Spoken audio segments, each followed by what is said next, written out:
পক্ষ থেকে আগামী 22শে জানুয়ারি পর্যন্ত সব ধরনের নির্বাচনী প্রচার প্রচারণা নিষিদ্ধ।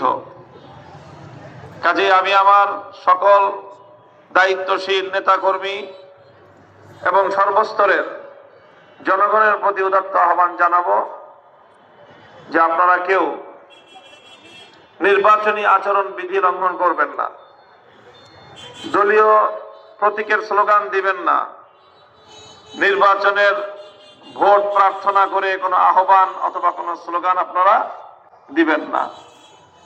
যদি কেউ দেন তাহলে আমি কোনোভাবেই এটার দায়িত্ব গ্রহণ করব না।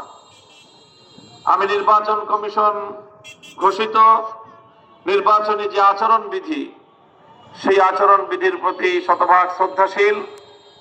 তার একচুল পরিমাণ কোনো ব্যত্যয়, কোনো লঙ্ঘন এটা আমরা করব না, এবং কেউ করলে সেটিকে আমরা প্রশ্রয় দেব না। আজকে আমাদের এখানে আলোচনার বিষয় হলো আজকে একটি মতবিনিময় সভা এখানে। আর আমাদের সাম্প্রতিক বাংলাদেশের এক শ্রেষ্ঠ সন্তান, জুলাই বিপ্লবের সম্মুখ সারির যোদ্ধা, বাংলাদেশের ক্ষণজন্মা এক বীর সাহসী পুরুষ, বিপ্লবী শরীফ ওসমান হাদী আধিপত্যবাদী শক্তির ষড়যন্ত্রে নির্মমভাবে যাকে হত্যা করা হয়েছে, শাহাদাত বরণকারী সেই বীর শরীফ ওসমান হাদীকে নিয়ে আমরা কিছু কথাবার্তা বলবো। সম্মানিত চিতলমারীবাসী, বাংলাদেশ স্বাধীন হয়েছে আজ 54 বছর। 54 বছর হলো বাংলাদেশের স্বাধীনতার সর্বশেষ পর্ব। শুধু 54 বছর আগেই বাংলাদেশ একদিনে স্বাধীন হয়ে গিয়েছে, ব্যাপারটা এমন নয়।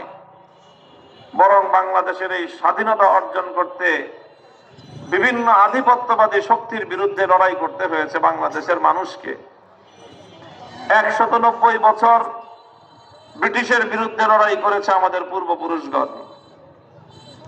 50 বছর বা 100 বছর পর্যন্ত লড়াই করেছে কলকাতার আধিপত্যবাদের বিরুদ্ধে, পশ্চিমবঙ্গের আধিপত্যবাদের বিরুদ্ধে। পূর্ববঙ্গের মানুষকে লড়তে হয়েছে মাথা উঁচু করে শিক্ষা দীক্ষা, অর্থনীতি, ব্যবসা বাণিজ্য এই সকল দিক থেকে পশ্চিমবঙ্গের আধিপত্যের দাসত্ব থেকে মুক্ত হয়ে পূর্ববঙ্গের মানুষরা একটু উন্নতি করার জন্য অনেক সংগ্রাম সাধনা করতে হয়েছে।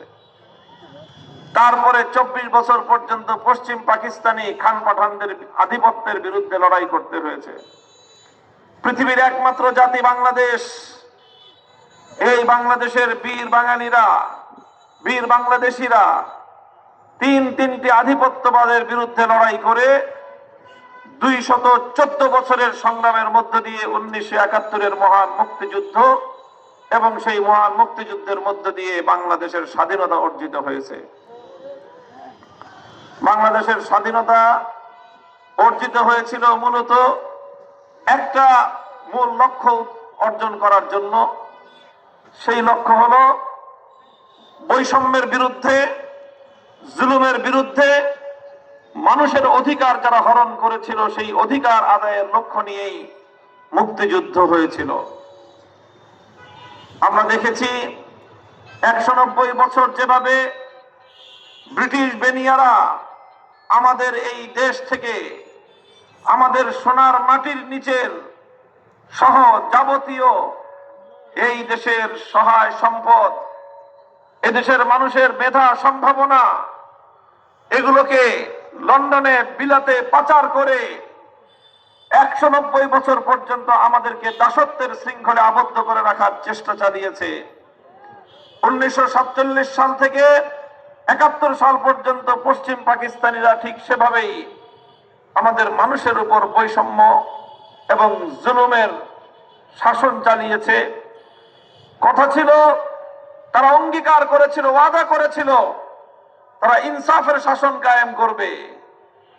ইসলামের শাসন মানেই হলো ইসলামের শাসন, ইনসাফের শাসন। ইসলাম মানুষকে মর্যাদা দেওয়ার কথা শিখিয়েছে। ইসলাম মানুষের সঙ্গে